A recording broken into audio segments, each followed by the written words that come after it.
Money for a Motorbike by John Milne.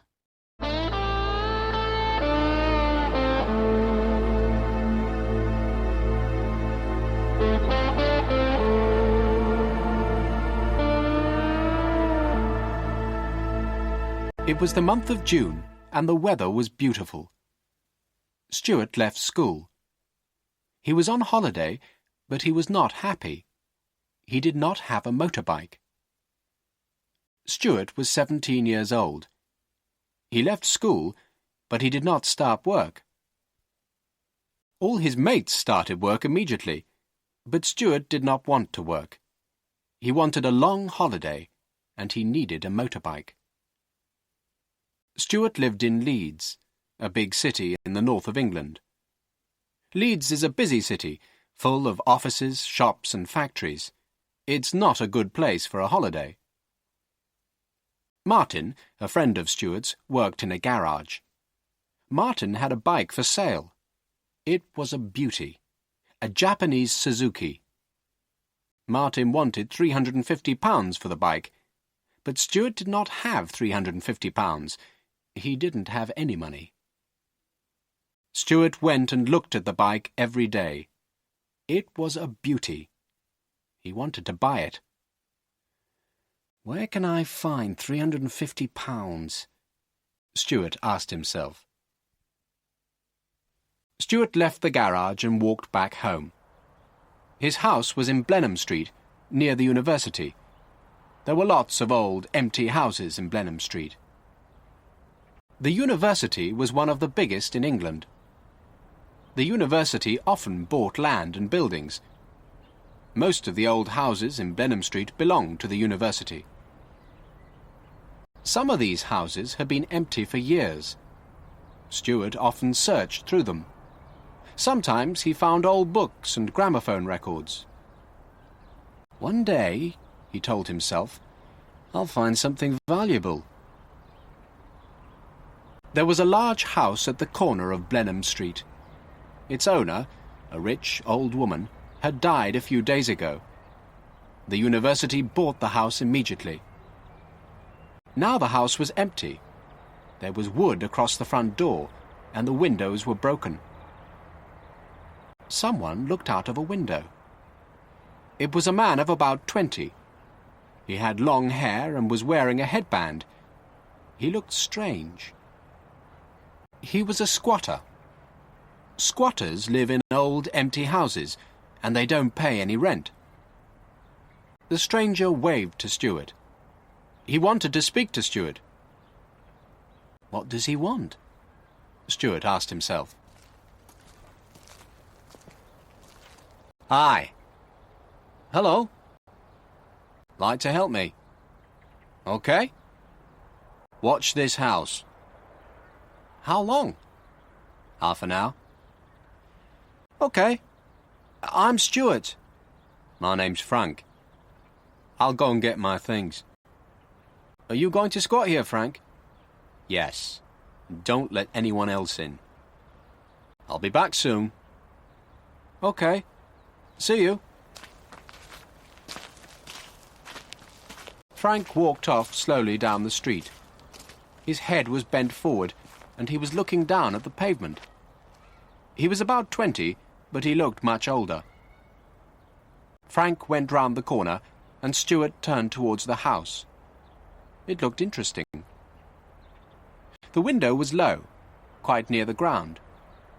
The street was empty. Stuart put one leg over the windowsill and looked inside. Outside, the sun was shining brightly. Inside the house, it was dark. Stuart stood for a few moments and waited. Slowly, the inside of the room became clearer. There was a calendar on the wall. Lots of old newspapers were lying around on the floor. There was a mattress against the far wall. It looked new. Stuart looked up and down the street. There was no one around. He quickly climbed into the room. Stuart walked to the middle of the room and kicked away the old newspapers. There was nothing underneath them. There was no carpet, and the floorboards were covered with dirt. Stuart took the calendar down from the wall. It was an old one, 5 years old. No one had changed it for 5 years. Then Stuart remembered. The owner of the house, the old woman, had been ill for a long time. She hadn't got out of her bed for 5 years. The mattress was leaning against the far wall. Stuart went over and looked at it carefully. It was a good mattress. Stuart picked up the mattress and turned it over carefully. There was some stitching along one side, about 10 centimetres long. Stuart held the mattress between his knees and took out a small knife. Stuart cut the stitches carefully and then put his hand in the hole. He felt a bundle of newspapers and pulled it out. He quickly unwrapped it. Inside the bundle of newspapers, there were some banknotes.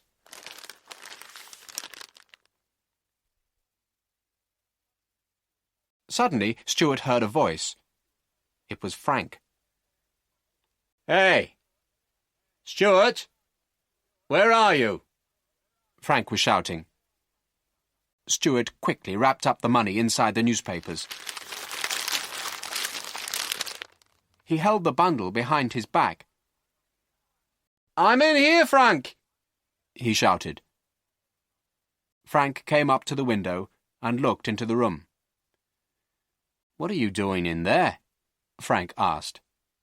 "Nothing," replied Stuart. "I'm looking around."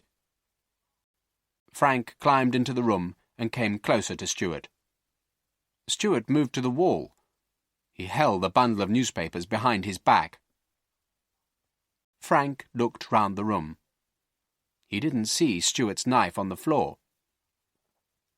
"You haven't taken anything, have you?" asked Frank.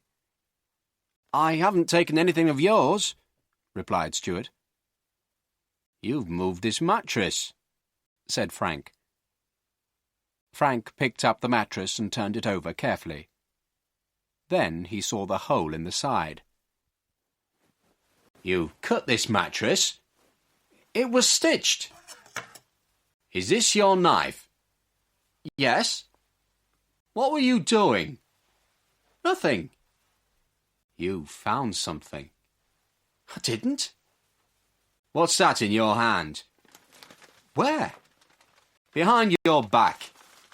"Nothing." "You've got something." "Some old newspapers." "Hand them over." "They're mine." Stuart remembered the motorbike. He needed the money. He was going to keep it. It was his money, not Frank's. Frank was holding Stuart's knife in his hand. He came nearer to Stuart. "Give me those newspapers," he said again. Stuart had an idea. "There's something else in the mattress," he said to Frank. "There was something under the newspapers. It's still there." Frank looked at Stuart for a few moments. He didn't believe him at first. "Look and see," said Stuart. Frank put the knife down on the floor. He picked up the mattress and put his hand deep in the hole. Stuart did not wait for a moment. He turned and jumped out through the window into the street. He ran quickly. There was a turning on the right. Stuart ran round the corner. He heard a shout behind him. It was Frank. Round the corner, there was another old empty house. It had a large garden on one side. Thick bushes had grown all over the garden. Stuart jumped over the low wall. He ran for a few metres and then hid under some bushes. Stuart heard more shouting and footsteps. The footsteps became louder, then they stopped. Stuart waited silently. He did not breathe. Then the footsteps started once again. Stuart laughed quietly to himself. Frank had quickly picked up Stuart's knife. He jumped out of the window after him. Frank saw Stuart. He was running round the corner. Frank ran after him and turned the corner, but the street was empty. Frank stopped for a few moments and looked around. He noticed the old garden. "Perhaps he's in there," thought Frank. But everything in the garden was quiet. Frank saw nothing. There was another corner farther down the street. Frank started running again. He was still holding Stuart's knife. Stuart was happy. He had escaped from Frank with the money. Stuart sat up under the bushes and opened out the newspapers. The banknotes were wrapped tightly together. Stuart unwrapped them and counted them carefully. 10, 20, 30...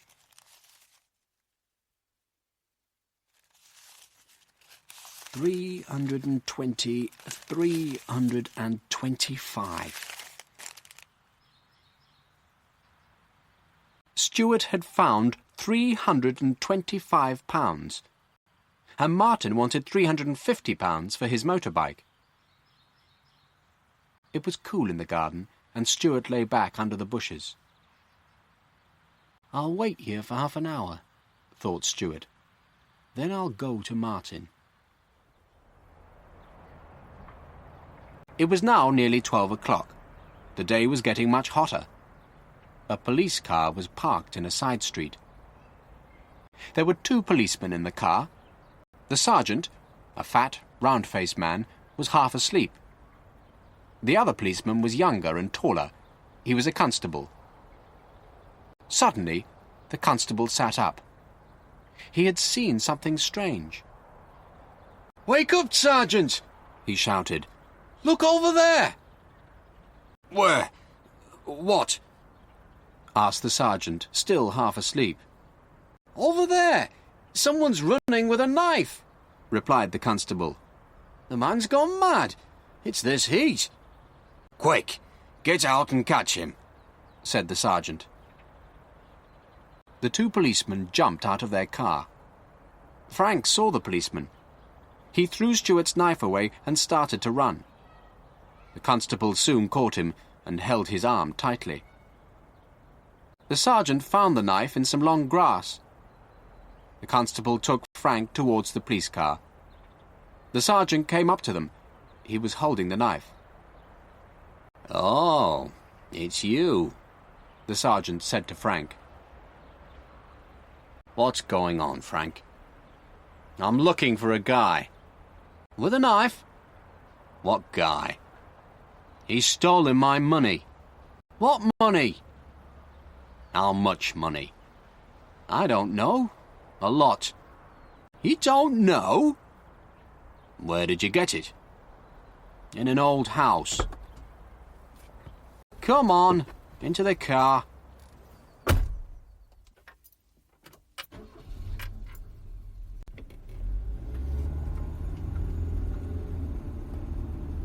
"Where are you taking me?" asked Frank. "To the police station," replied the constable. "But I haven't done anything. The money was mine. That guy took it. What's his name? Stuart. Stuart took it." "Who's Stuart?" asked the constable.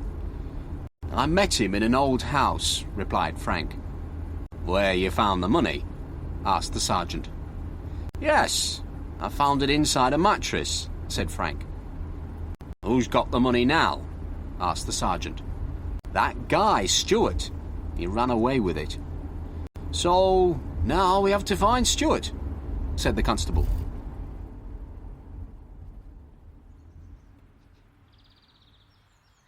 Stuart waited in the garden for half an hour. It was getting hotter. It was nearly 12 o'clock. "I'll have to move now," thought Stuart. "Martin goes for his lunch at 12:30. Stuart looked out carefully from the bushes. The garden was empty. He hurried out of the garden onto the street. He walked towards Martin's garage. Stuart did not see the police car. It stopped outside the garden a few moments later.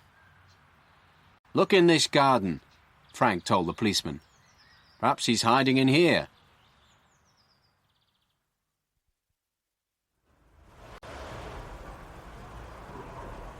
"Hi, Martin." "Hello, Stuart."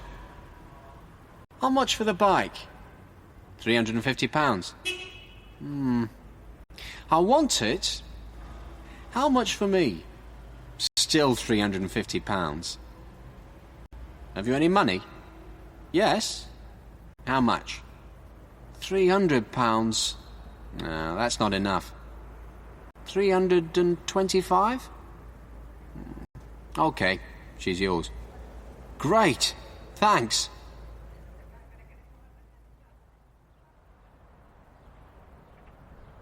The policeman got out of the car. Frank got out too. The constable held his arm tightly. The sergeant went into the garden. He looked around for some time. Then he came back. He was holding a bundle of newspapers. "There's no one there," the sergeant said, "but I found these old newspapers." "That's them!" shouted Frank. "Something was wrapped in those newspapers." Just then a motorbike drove up towards the police car. "That's him!" shouted Frank excitedly. "That's the guy! He's bought a motorbike with my money." "Stop!" the sergeant called to Stuart. "Stop!" Stuart did not see Frank. What do the police want? Stuart asked himself. I haven't done anything wrong. I'm driving correctly. Stuart stopped the bike by the side of the road. He took off his helmet. "Is that bike yours?" the sergeant asked him. "Yes, it's mine," replied Stuart. "I bought it at the garage down the road." Then Stuart saw Frank. "What have you told these cops?" Stuart shouted angrily at Frank. "We'll all go to this garage," said the sergeant. They all walked back to Martin's garage. A big black cloud now covered the sun. It was beginning to rain. "So, this lad paid you £325 for this bike," the sergeant said to Martin. Martin agreed. "And where did you get this money?" the sergeant asked Stuart. "I found it," replied Stuart. "I found it in a mattress. It was in an empty house." The sergeant took the money from Martin. "We'll look after this money," he said. "You two can go now." "It's my money!" shouted Frank. "Do you want to come to the police station with us?" asked the constable. Frank walked away, still shouting. "I'm sorry," Martin said to Stuart. "It's my bike again." "Not for long," replied Stuart. "What do you mean?" asked the sergeant. "It has started to rain now," replied Stuart. "I don't want a holiday. I'm going to get a job. I'm going to save another £325 and buy that bike." Well, the story comes to an end here, but you mustn't stop here. Vocabulary is a fundamental aspect of English proficiency. I have compiled a list of challenging words from this story, along with their English definitions and example sentences used in the story. Let's get started right away. Agreed. Said yes. Martin agreed. Caught. Captured. The constable soon caught him and held his arm tightly. Constable. A police officer. He was a constable. Escaped. Got away from. He had escaped from Frank with the money. Faced. Looked at. The sergeant, a fat, round-faced man, was half asleep. Gramophone. Old record player.